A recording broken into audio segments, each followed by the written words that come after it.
अच्छा, लेकिन हमारे रहबर हर बार कानून और आइन को अपने मुफादात की खातिर पैरों तले रोन देते हैं। मुत्तहिदा हुकूमत ने एक बार फिर ऐसा ही किया।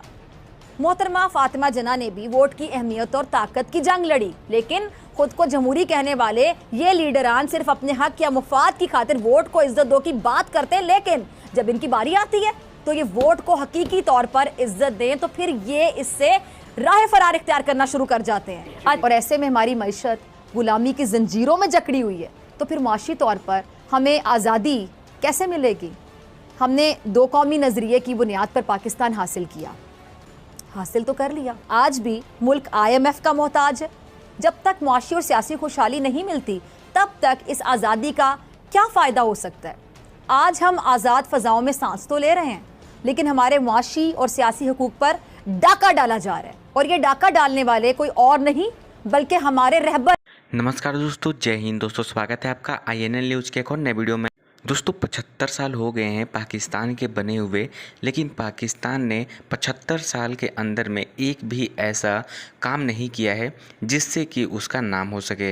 वो केवल दूसरे के बनाए हुए चीज़ों पे चलता रहता है, दूसरों के बनाए हुए वसूलों पे चलता रहता है, लेकिन उसने कुछ अपनी वसूलें बनाई जिसके वजह से आज पाकिस्तान इतना ज़्यादा बेड़ा गर्क मुल्क बन चुका है।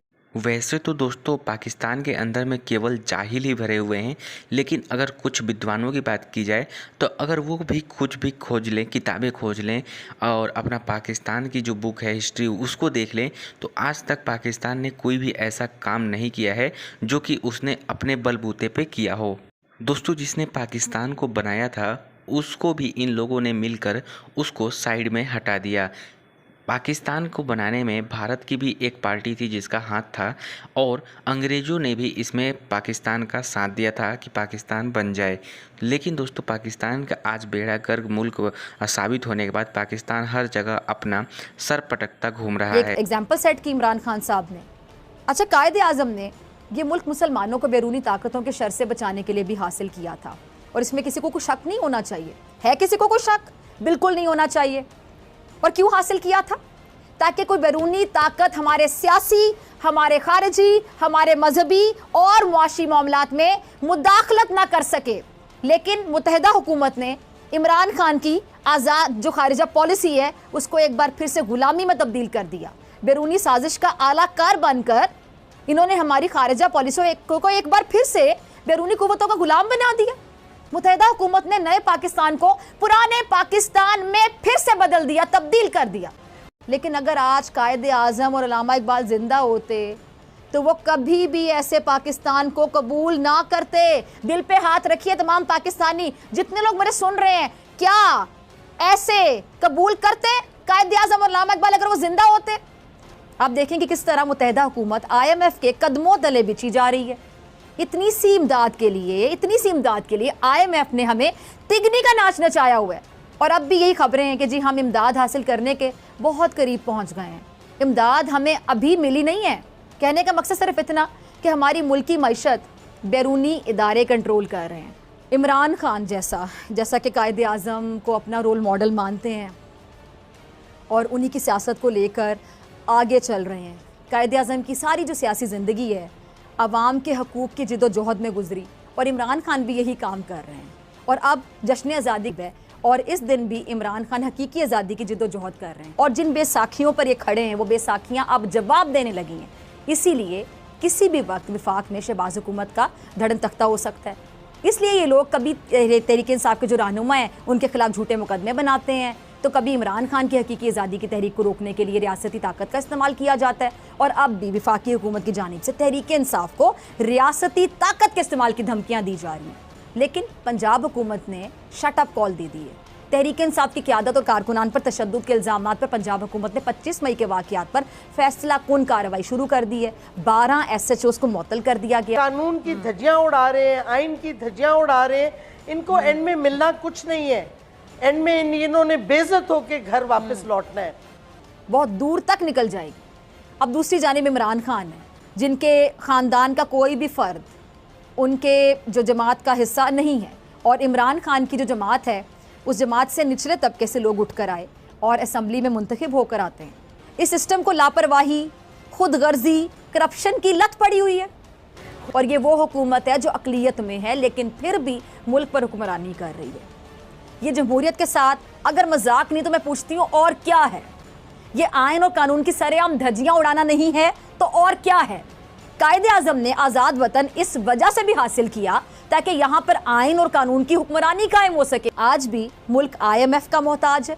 जब तक मुआशी और सियासी खुशहाली नहीं मिलती तब तक इस आज़ादी का क्या फ़ायदा हो सकता है? आज हम आज़ाद फ़ज़ाओं में सांस तो ले रहे हैं लेकिन हमारे मुआशी और सियासी हुकूक पर डाका डाला जा रहा है और ये डाका डालने वाले कोई और नहीं बल्कि हमारे रहबर हैं। अब हकीकी आज़ादी है क्या जिसके लिए इमरान खान जिद्दोजहद कर रहे हैं? अब जाहिर है कि मुत्तहिदा हुकूमत ने अवाम के वोट की ताकत को पामाल किया और ख़ुद इक़्तिदार पर मुसल्लत हो गई।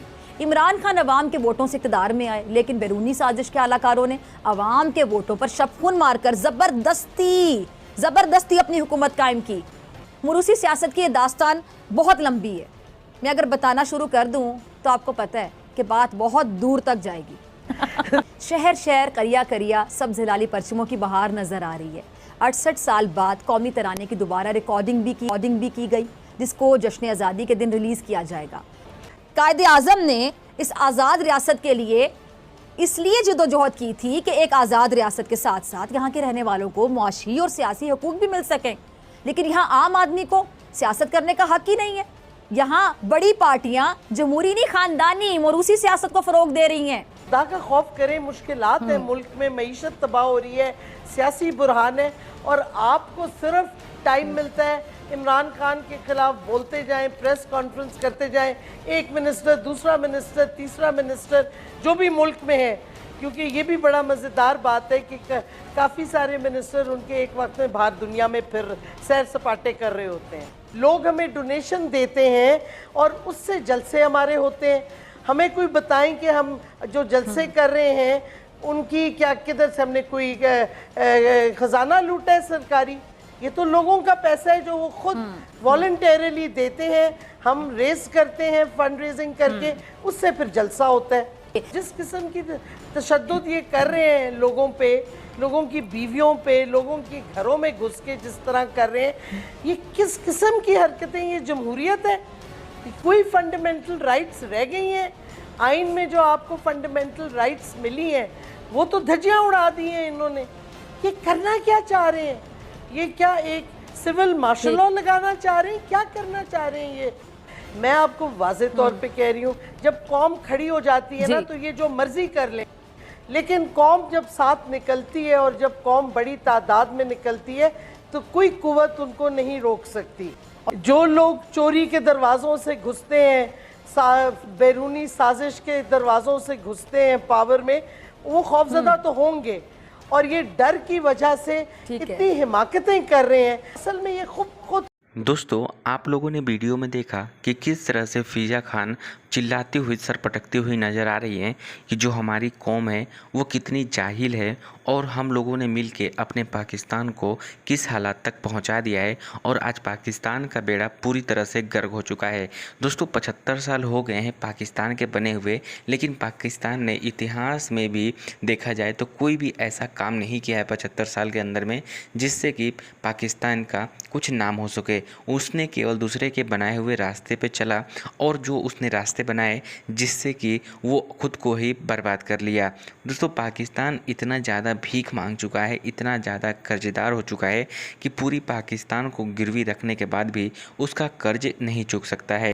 पाकिस्तान का सिर्फ एक ही काम है कि वो भारत के साथ में अपनी कंपेयर किया करता है और भारत के खिलाफ में प्रोपोगेंडा किया करता है, साजिशें किया करता है, लेकिन भारत अब उसको मुंह तोड़ जवाब देने लगा है, जिसकी वजह से अब पाकिस्तान के जो लोग हैं वो अब चुप बैठ गए हैं और उनको अपनी औकात समझ में आ चुकी है। अभी तक पाकिस्तान के अंदर में एक खुद की गाड़ी वो लोग नहीं क्रिएट कर पाए हैं, वो दूसरे के ही डिज़ाइन पे वहाँ पे मैन्युफैक्चरिंग की जाती है। वहाँ पे कोई भी अपना जो थॉट्स है वो नहीं दिलता है और वहाँ के जो लोग हैं वो पढ़ाई में भी बिल्कुल मन नहीं लगाते हैं। वहाँ केवल जिहाद को समझाया जाता है। वहाँ पे लोग मदरसे में जाते हैं और जिहाद को पढ़ते हैं क्योंकि वहाँ के जो मौलाना हैं वो उनके माइंड को इतना ज़्यादा वास कर देते हैं कि उनको भारत के खिलाफ साजिशें करने पे मजबूर कर देते हैं और भारत में आतंक मचाने के लिए भेज देते हैं। लेकिन भारत ने अब पिछले कुछ दिनों में ऐसे मुंह तोड़ जवाब दिए हैं पाकिस्तान को कि अब पाकिस्तान अब अपने बिल में घुस चुका है। तो दोस्तों उम्मीद करता हूँ आपको ये वीडियो अच्छी लगी होगी। अगर वीडियो अच्छी लगी हो तो वीडियो को लाइक कर दीजिएगा और चैनल पर तो चैनल को सब्सक्राइब कर दीजिएगा, क्योंकि हम आपके लिए ऐसा वीडियो लाते रहते हैं। दोस्तों मिलते हैं नेक्स्ट वीडियो में नए टॉपिक के साथ में, तब तक के लिए बाय बाय।